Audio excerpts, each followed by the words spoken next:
Eh salut mon copain, est-ce que tu veux savoir si c'est pneus avec ces jantes et jantes AMG là, ou alors les jantes BM, c'est lesquelles qu'il faut qu'ils montent sur ta caravane?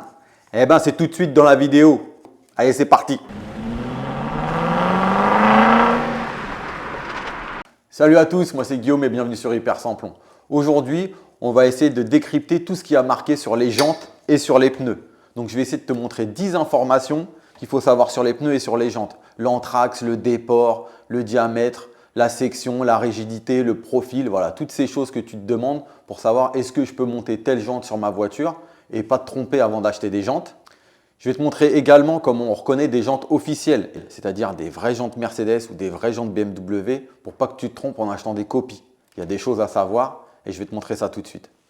Alors, on va commencer par les pneus et après on verra les jantes. Mais d'abord, avant de commencer, je vais te montrer 10 points à vérifier sur les pneus et 10 points à vérifier sur les jantes.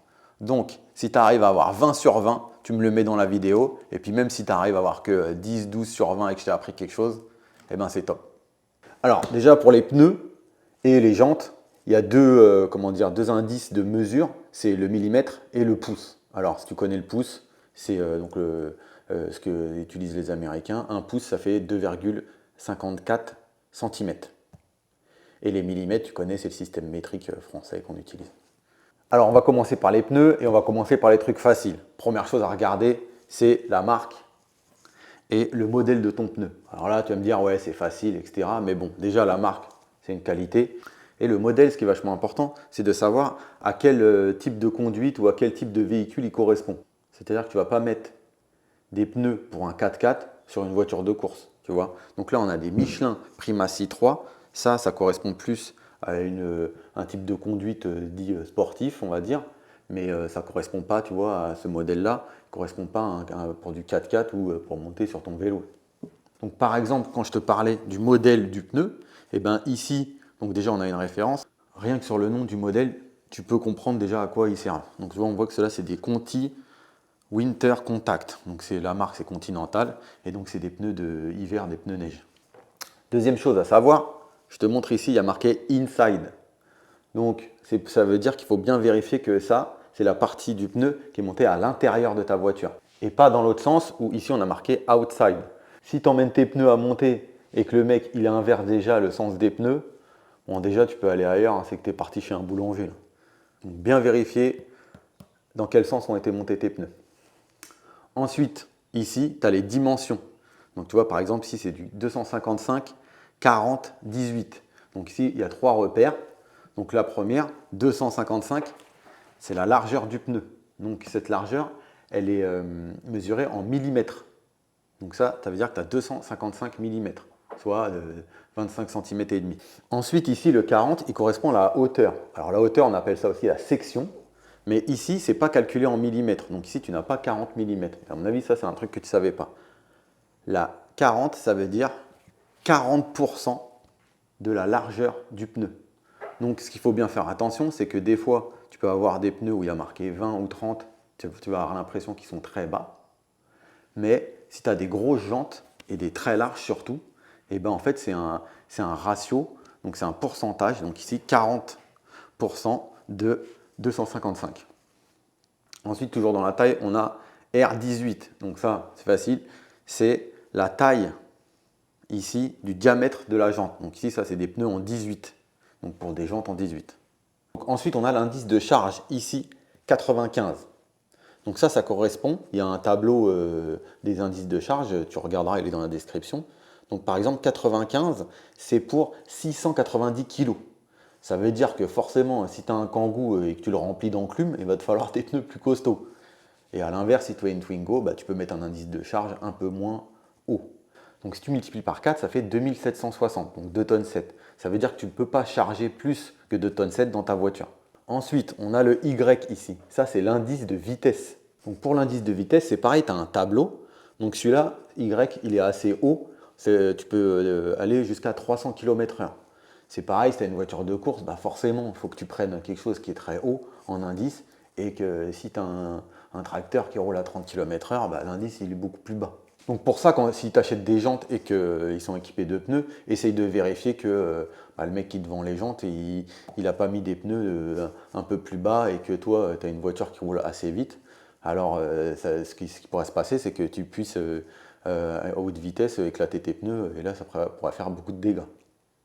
Ensuite, ici, tu as la date de fabrication du pneu. Alors, tu vois, c'est repéré sur 4 chiffres et généralement, c'est entouré comme ça.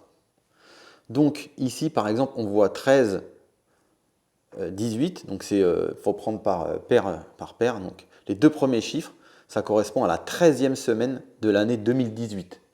Donc ça, ce qu'il faut faire attention, c'est que pareil, toujours si tu achètes des jantes et des pneus et qu'ils ont l'air en bon état d'usure, il faut que tu vérifies la date. Parce que s'ils commencent à avoir 6-10 ans, là ça commence à être compliqué et ils vont être bons pour être mis à la poubelle parce que tu vas peut-être voir qu'il y aura des craquelures, etc. Et là c'est super dangereux, surtout si tu commences à rouler un peu vite. Ici tu as marqué tubeless. Tubeless, ça veut dire sans chambre à air. Ensuite, une autre référence pour les types de pneus, ici on a RFT. Donc ça veut dire que c'est un type de pneu propre, c'est des pneus run flat. Donc les pneus run flat, c'est quoi? On le retrouve beaucoup sur les BMW. Donc c'est des pneus qui te permettent de faire un roulage à plat au cas où tu as une crevaison. Donc tu peux rouler jusqu'à sur 50 km. Ici, autre inscription, on voit marqué Extra Load. Alors tu peux trouver Extra Load, XL ou Reinforced. Ça veut dire que c'est des pneus renforcés pour le poids. Ici, on a des pneus neige. Alors déjà, les pneus neige, je te montre. Tu vois, les rainures, elles ne sont pas faites pareil. Tu as plein de petits stries ici.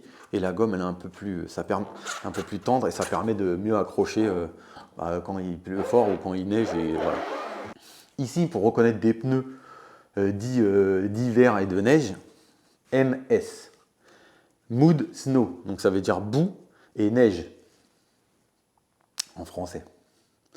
Et ici, tu vois, tu as même un repère avec un flocon. Donc ça, c'est pour permettre de reconnaître des pneus neige. Alors, tu as combien sur 10 pour les pneus? Tu me mets ça dans les commentaires. Bon, entre les pneus et les jantes, j'espère que tu vas t'abonner à ma chaîne parce que tu as vu, j'ai fait un effort, j'étais cambriolé l'Euromaster de Dijon pour faire cette vidéo. Donc donne-moi un peu de force, abonne-toi à ma chaîne, je suis sur Instagram et YouTube et mets des likes un peu partout sur mes vidéos. Alors maintenant, on va passer aux jantes. Alors généralement, les jantes, les inscriptions, c'est à l'intérieur. Première chose à vérifier sur tes jantes, c'est si c'est des jantes officielles. D'accord? Si c'est des vrais Mercedes, si c'est des vrais BMW, et si ce n'est pas des pâles copies, des trucs un peu falses, tu vois. Donc voilà, comment vérifier? Généralement, les jantes, c'est à l'intérieur. Donc, par exemple, ici, ça c'est une Mercedes. On voit que tu as le sigle, l'étoile Mercedes, et il y a marqué A230 400 01 02. Donc ça correspond carrément à la référence du modèle de la voiture sur lesquelles ces jantes vont. Donc tu peux regarder sur le net et tu vas trouver ça. Autre chose pour repérer que ce sont bien des jantes originales, là tu as le logo AMG, d'accord? Personne n'a le droit de marquer AMG sur ces jantes si ce n'est pas des vrais. Ou ce qu'il faut bien se méfier, c'est que des fois tu vas avoir marqué quelque chose qui correspond, mais pas tout à fait. Non, par exemple AMD, ou des lettres avec un logo qui s'y rapproche, mais ce n'est pas vraiment des vrais. Ici, spécificité, ce sont des jantes qui sont boulonnées, tu vois, pas comme les BM qui sont là-bas. Celle-ci, tu peux déboulonner et enlever le centrage de la jante. Donc là, je t'ai pris la jante BMW pour te montrer la différence, toujours pour vérifier que la jante, c'est une vraie jante originale. Ici, on a une série de chiffres. Donc là, il y a marqué 109, 199, 0. Ça, si tu regardes sur le net, ça correspond au modèle de la jante, à son nom exact. Et ici, tu as le logo BMW. Donc ça prouve que c'est une jante originale. Ensuite, on va regarder la dimension des jantes plus spécifiquement. Donc là, on a une série où on a marqué 8J par 18. Donc là, ça veut dire trois choses. Le premier chiffre, 8, c'est la largeur de la jante, 8 pouces. Alors, petite spécificité, on mesure la largeur d'une jante par l'intérieur et pas par l'extérieur. Ensuite, le J, c'est le nom du profil de la jante. C'est-à-dire, je vais te montrer, il y a plusieurs types de jantes. Alors des jantes pour vélo, pour véhicules de tourisme. Pour véhicules de tourisme, c'est nos voitures à nous.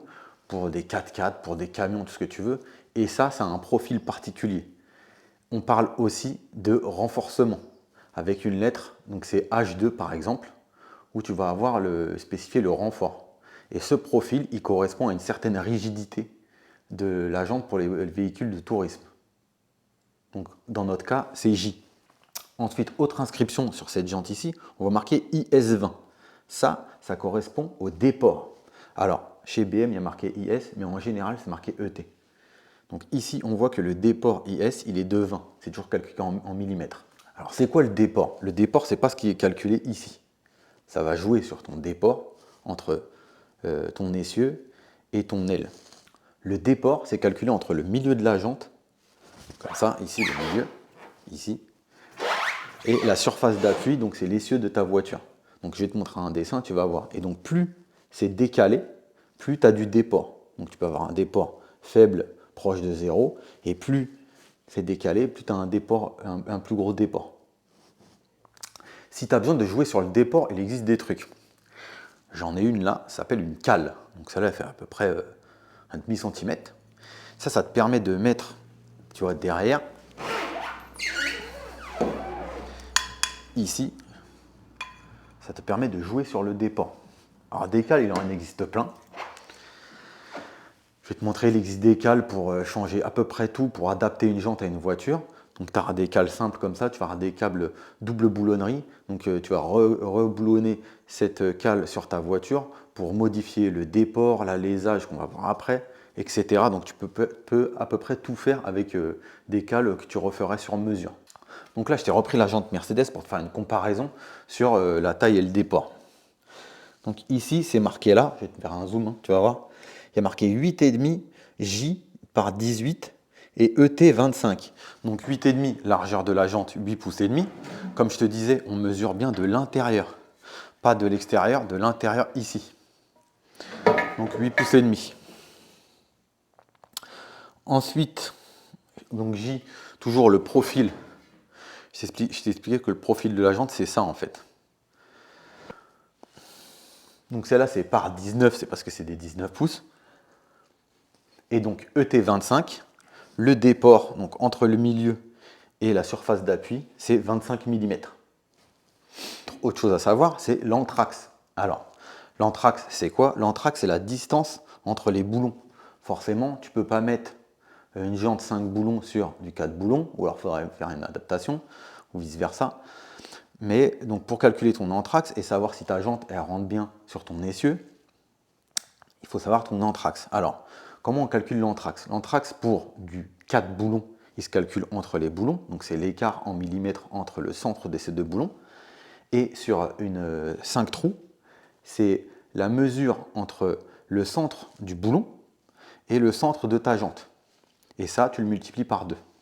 Et ça, l'anthrax, tu ne le vois pas forcément qui est marqué sur les jantes, parce que ça, c'est propre au constructeur. Par exemple, BMW, ils ont souvent un anthrax de 5 par 120. Alors 5, c'est 5 le nombre de trous, et 120, c'est l'anthrax entre les boulons. Ensuite, autre chose à savoir sur ta jante, c'est l'alésage. L'alésage, c'est quoi? C'est la taille, le diamètre du centre de ta roue. Donc il ne faudrait pas que tu aies un alésage trop grand, sinon ta jante, elle nagerait. Donc pour l'alésage, ce n'est pas forcément marqué sur la jante, mais ça correspond au constructeur. Alors, petite spécificité pour BMW par exemple, ils ont à peu près tous le même alésage, sauf la BMW série 5 E39, qui a un alésage différent, on ne sait pas pourquoi, mais il faut que tu fasses gaffe. Si tu achètes une paire de jantes qui vient de E39, eh ben, tu auras des problèmes à la monter sur un autre modèle. Si tu devais modifier l'alésage, forcément tu ne vas pas toucher à la jante, mais tu vas acheter ce qu'on appelle des bacs de centrage. Alors, ça te permet de modifier l'alésage d'une jante qui aura un alésage plus grand que celle de ton essieu. Je t'ai mis dans les descriptions des sites, des super sites où tu peux trouver l'anthrax de chaque constructeur par modèle et aussi un site où tu peux carrément vérifier la taille de ta jante actuelle versus la taille de ta jante avec forcément toutes les descriptions que tu rentrerais dessus pour voir si ça s'adapterait ou que tu n'aurais pas quelque chose qui ne va pas. Dernière chose à savoir sur les jantes et les pneus, c'est les boulons. Il faut que tu fasses attention si tu as des boulons à racheter ou que tu crois que tu peux mettre n'importe quel boulon sur n'importe quelle voiture. Ce n'est pas tout à fait vrai. Donc, par exemple, là, on a des boulons, c'est des 12 par 150. Donc 12, c'est le diamètre et 150, c'est la longueur. Alors le diamètre, il correspond au constructeur. Là, par exemple, je te montre ceux-là. Ceux-là, c'est des 14 par 150. Donc généralement, si des fois tu as des jantes qui peuvent être plus larges, il va falloir qu'ils mettent des boulons qui sont plus longs, mais le diamètre il ne changera pas parce que c'est propre au constructeur. Alors, combien tu as sur 10 pour les jantes? Merci d'avoir suivi cette vidéo. N'hésite pas à t'abonner à ma chaîne. Je suis aussi sur Instagram, comme je t'ai dit juste avant. Si tu as des questions sur les inscriptions sur les pneus ou sur les jantes, j'hésiterai pas à te répondre. Tu me marques ça dans les commentaires. J'ai mis toutes les informations dans la description, tout ce que tu peux savoir si vraiment tu as des questions encore plus précises sur les pneus et les jantes. Voilà, j'espère que cette vidéo t'a plu. N'hésite pas à regarder les autres. J'ai une vidéo que j'ai faite sur la BMW E36. Tu peux la trouver là. Et merci et à la prochaine sur Hyper Sans Plan.